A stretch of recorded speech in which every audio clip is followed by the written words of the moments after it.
process is actually very important initially to get the border of your piece secured, because that'll keep everything from falling out.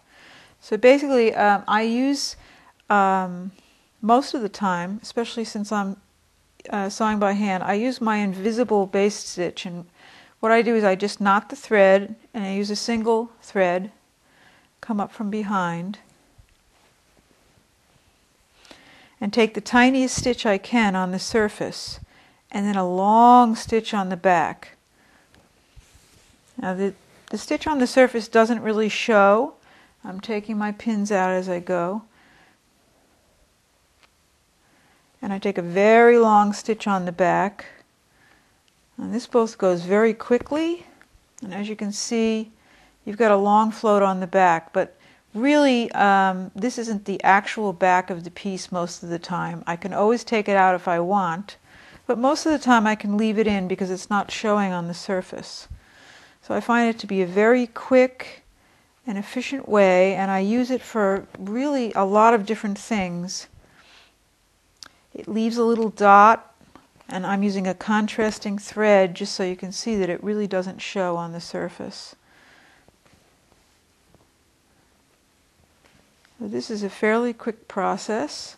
I always want to get the pins out as soon as possible. I had a very bad experience with pins once. I actually swallowed one because I was putting the pins in my mouth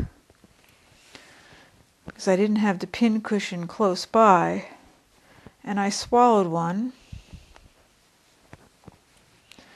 And I was at work, and the person I was working with just told me I was going to die. So, being scared, I couldn't think of anything else to do but to stand on my head and open my mouth, and the pin fell out. So here I am, I'm still here, but there's something about pins that I really don't like. Plus the fact that when you're sewing and you want to embellish, you don't want sharp things hanging around. So as you can see, because the stitch is so big on the back, this process goes very quickly.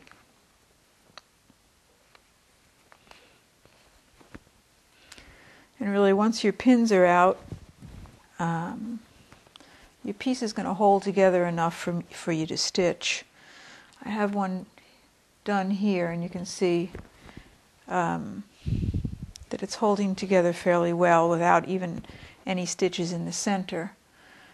You can also machine stitch around, which, you know, to me it just looks ugly, but you always have the option of cutting the block smaller later or covering the machine stitch with some other embellishment. So that's also an option. And then you can also do your safety pins, and those can just stay in. I mean, they're not going to stick you or anything, so you can do your sewing over here, and by the time you get out to the edge, then you can just remove these.